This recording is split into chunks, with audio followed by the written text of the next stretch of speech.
Boa tarde, sou estudante do curso de Medicina Veterinária da Unifor e estamos hoje com o Dr. José Pompeu, ele que é médico veterinário responsável técnico do abatedouro. E hoje vim aqui perguntar para ele sobre as linhas de inspeção e classificação de carcaça de aves do pós-mortem. Qual a finalidade da fase preparatória? A fase preparatória tem por finalidade apresentar a inspeção de carcaças e vísceras em condições de serem eficientemente examinadas, facilitando a visualização interna e externa e ainda de preservar, sobre o ponto de vista higiênico, as porções comestíveis.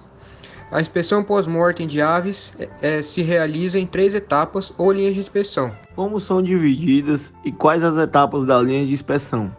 Você pode nos dar uma breve explicação sobre cada uma? As linhas de inspeção são divididas em 3 etapas. A primeira etapa seria o exame interno, onde realiza-se através da visualização da cavidade torácica e abdominal, ou seja, pulmões, sacos aéreos, rins, órgãos sexuais, respeitando o tempo mínimo de 2 segundos por ave.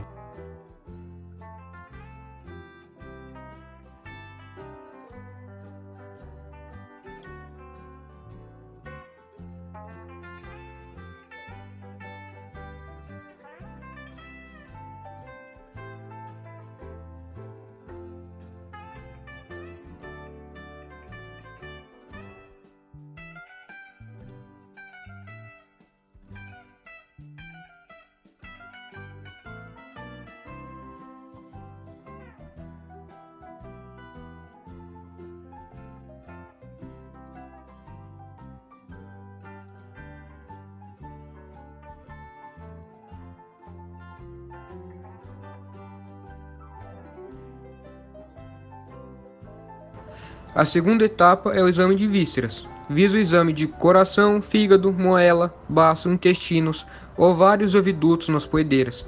Realiza-se através da visualização, palpação, conforme o caso, verificação de odores e ainda incisão.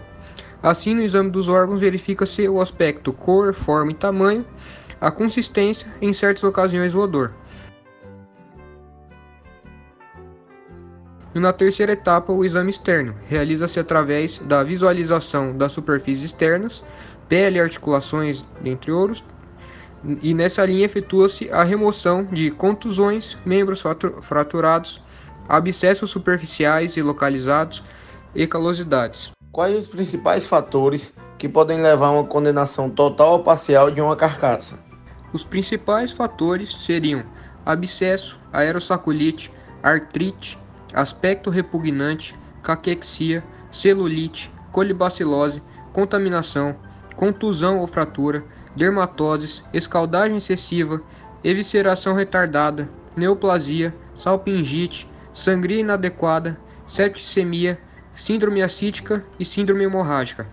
De acordo com a legislação, como deve funcionar a classificação para condenação de carcaças? A classificação da carcaça vai depender do tipo de lesão, tamanho e natureza dela. Dentre elas temos os abscessos, onde os abscessos e lesões supuradas, quando não influírem sobre o estado geral, ocasionam rejeição da parte alterada. Temos a aerossaculite, onde a carcaça de aves com evidência de envolvimento extensivo dos sacos aéreos com aerossaculite ou aqueles com comprometimento sistêmico deverão ser condenados totalmente.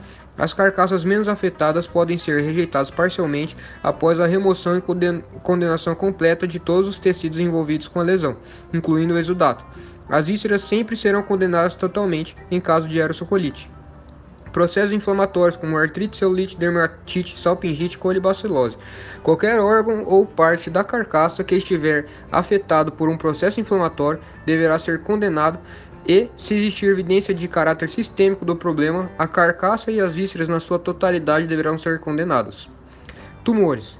Qualquer órgão ou outra parte da carcaça que estiver afetada por um tumor deverá ser condenada, e quando existir evidência de metástase ou que a condição geral da ave estiver comprometida pelo tamanho, posição e natureza do tumor, a carcaça e as vísceras serão condenadas totalmente.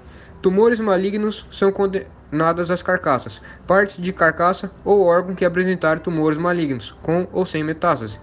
A presença de neoplasias acarreterá rejeição total, exceto no caso de angioma cutâneo circunscrito, que determina a retirada da parte lesada. Aspecto repugnante. São assim consideradas e condenadas as carcaças que apresentam mau aspecto, coloração anormal ou que exalem odores medicamentosos, excrementais, sexuais ou outros considerados anormais. Caquexia. Os animais caquéticos devem ser rejeitados, sejam quais forem as causas que esteja ligada ao processo de desnutrição. Contaminação. Carcaças contaminadas ou partes delas que se contaminarem por fezes durante a evisceração ou em qualquer outra fase dos trabalhos devem ser condenadas. Serão também condenados as carcaças, partes de carcaça, órgãos ou qualquer outro produto comestível que se contamine por contato com os pisos ou de qualquer outra forma, desde que não seja possível uma limpeza completa. Contusão e fraturas. As lesões traumáticas, quando limitadas, implicam apenas na rejeição da parte atingida. Dermatoses. As carcaças de aves que mostram evidência de lesão de pele e ou carne das mesmas deverá ser rejeitada a parte atingida, ou quando a condição geral da ave for comprometida pelo tamanho, posição ou natureza da lesão. As carcaças e vísceras serão condenadas. Escaldagem excessiva. As lesões mecânicas extensas, incluindo as devidas por escaldagem excessiva, determinam a condenação total das carcaças e vísceras. Evisceração retardada. Configura-se como evisceração retardada a partir de 30 minutos da decorrência da sangria. Assim segue o critério: entre 30 e 45 minutos, agilizar a evisceração na linha. Observar atentamente os órgãos internos e caracteres organoléticos da carcaça. Caso haja comprometimento da carcaça e vísceras sobre o aspecto organolético, deve-se proceder condenação. Caso contrário, libera-se o conjunto. Entre 45 e 60 minutos, condena-se totalmente os órgãos internos e procede-se uma avaliação minuciosa das carcaças, adotando os critérios de liberação, aproveitamento condicional das carcaças, ou seja, tratamento por calor, ou condenação total das carcaças quando os caracteres organoléticos estiverem alterados. E após 60 minutos, condenar órgãos internos, avaliação minuciosa e criteriosa da carcaça sobre o ponto de vista organolético e adotando o seguinte critério: dependendo do grau de comprometimento dos caracteres organoléticos, pode ocorrer aproveitamento condicional ou condenação total.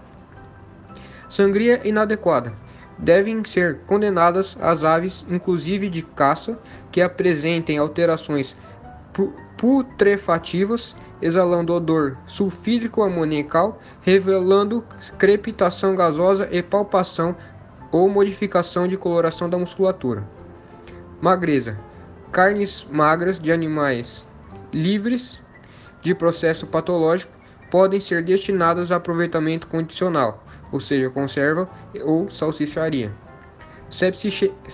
Septicemia. Todas as aves que no exame ante ou pós-mortem apresentarem sintomas ou forem suspeitas de tuberculose, pseudotuberculose, difteria, cólera, varíola, tifose aviária, diarreia branca, paratifose, leucoses, peste, septicemia em geral, psitacose e infecções estafilocóccicas em geral devem ser condenadas. Síndrome ascite. Quando as carcaças de frango se apresentarem à inspeção pós-mortem apenas com hidropericárdio e pequena quantidade de líquido abdominal de cor clara ou âmbar, sem aderência e sem nenhum outro comprometimento ou alteração, liberam-se as mesmas para o consumo, condenando-se as vísceras, fígado e coração. Quando houver presença de líquido acítico aderente na cavidade abdominal e ou vísceras, também sem nenhuma outra alteração na carcaça, permite-se o aproveitamento parcial dos membros, asas, coxas, sobrecoxas e pés, pescoço e peito sem osso, devendo a operação de corte e desossa de peito ser efetuada em local próprio após a inspeção final. Condenam-se nesse caso as vísceras, fígado e coração, bem como o restante da carcaça. Permite-se opcionalmente aproveitamento integral das carcaças para industrialização através da separação mecânica de carne após a remoção do líquido e das partes afetadas pelas aderências. Quando as carcaças se apresentarem com distensão abdominal decorrente da presença de grande quantidade de líquido acítico no abdômen e ou hidropericárdio, e também quando houver intercorrência com outras alterações como congestão sanguínea, cianose, anasarca, caquexia, entre outros, deverão ser totalmente condenadas. Doenças especiais. As carcaças de aves que mostram evidência de qualquer doença caracterizada pela presença na carne ou outras partes comestíveis da carcaça de organismos ou toxinas perigosos ao consumo humano devem ser condenadas totalmente. Assim finalizamos nossa entrevista com o Dr. José Pompeu. Obrigado pela atenção e tenham uma boa tarde.